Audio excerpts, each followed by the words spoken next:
ಆತ್ಮೀಯ H16 news ವೀಕ್ಷಕರೇ, ನಾನು ನಿಮ್ಮವ M. ಮಲ್ಲಪ್ಪ ಜೋತಾವರ.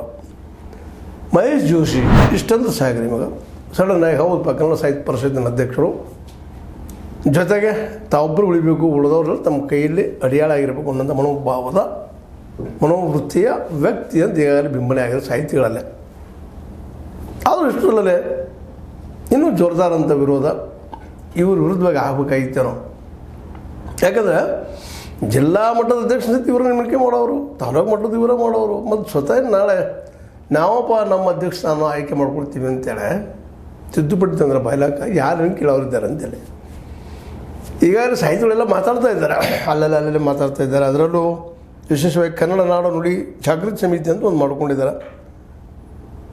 ಈ ಮಾಡಿಕೊಂಡು ಇದೇ 17ಕ್ಕೆ ಮಂಡ್ಯದಲ್ಲಿ ಮೈಸೂರು ವಿಭಾಗದ ಜನಾಂದೋಲನ, ಜನರಿಂದ ಆಂದೋಲನ, ಹೌದು ಜನಾಂದೋಲನ ಮಾಡಲಿಕ್ಕೆ ಹೊರಟಿದ್ದೀರಿ, ಭಾಳ ಸಂತೋಷ ವಿಷಯ. ಈ ಮಹೇಶ್ ಜೋಶಿ ಅಂತ ವ್ಯಕ್ತಿಯನ್ನು ಮೊದಲು ನೀವು ಆಯ್ಕೆ ಮಾಡಿದ್ದು ತಪ್ಪು ಅನ್ನೋದು ನಾವಿಲ್ಲಿ ಗಮನಿಸಿ ನಿಮಗೆ ಒತ್ತು ಕೊಟ್ಟು ಹೇಳಬೇಕಾಗಿದೆ.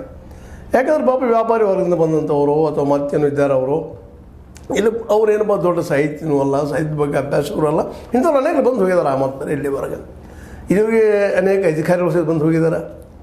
ಅಧಿಕಾರಿಗಳು ಸಹಿತ ತಮ್ಮ ಅನುಕೂಲಕ್ಕಾಗಿ ಏನೋ ಒಂದೆರಡು ಪುಸ್ತಕಗಳು ಬರೋದು ಏನೋ ಮಾಡಿ ಅವು ಯಾರು ಓದಲಾರ್ದ ಪುಸ್ತಕ ಓದೋರಿಗೆ ಬಿಟ್ಟು ವಿಷಯ ಅಂಥವ್ರಲ್ಲ ಇಲ್ಲ ಅಧ್ಯಕ್ಷ ಆಗಿ ಈ ಸಾಹಿತ್ಯ ಏನು ಪರಿಷತ್ ಅದ, ಸಾಹಿತ್ಯ ಪರಿಷತ್ ಒಂದು ವ್ಯಾಪಾರಿ ಕೇಂದ್ರ ಆಗಿ ಮಾಡ್ಕೊಳ್ಳೋ ಎಲ್ಲ ಪ್ರಯತ್ನ ನಡೆದಿದ್ದಾವೆ.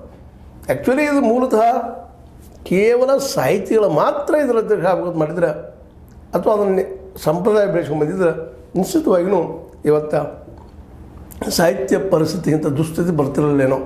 ಯಾಕಂದ್ರೆ ಕನ್ನಡದಲ್ಲಿ ಇತ್ತೀಚೆಗೆ ನಾವು ಸುಮಾರಾಗಿ ನೋಡಿದಂಥ ಒಬ್ಬ ಕುವೆಂಪುನಂಥ ಕವಿ ಬರ್ತಾ ಇಲ್ಲ. ಶತಮಾನಗೊಬ್ಬರು ಬರ್ಬೋದು, ಏನೋ ಮಾಡ್ಬೋದು, ಆವತ್ತು ಹೇಳ್ಬೋದು ನಾವೆಲ್ಲ ಯಾವ ಶತಮಾನಗೊಬ್ಬರು ಬರ್ತಾರೆ, ಯಾವ ಶತಮಾನಗೊಬ್ಬರು ಬರ್ತಾರೆ ಅಂತೇಳಿ ಅಲ್ಲ. ನಿಜವಾದ ಸಾಹಿತ್ಯದ ಅಭ್ಯಾಸ ಈ ಸಾಹಿತ್ಯ ಪರಿಷತ್ತಿನಿಂದ ಆಗಬೇಕಾಗಿತ್ತು. ಇಲ್ಲಿಯ ಲೇಖಕರಿಂದ, ಕಲಾಕಾರರಿಂದ, ಇದು ಸಾಹಿತ್ಯ ಪರಿಷತ್ ಸಾಹಿತ್ಯಗಳ ಸಲುವಾಗಿ, ಕವಿಗಳ ಸಲುವಾಗಿ ಅವರು ಅಧ್ಯಕ್ಷ ಆಗಬೇಕು ವಿನಃ ಇಂಥ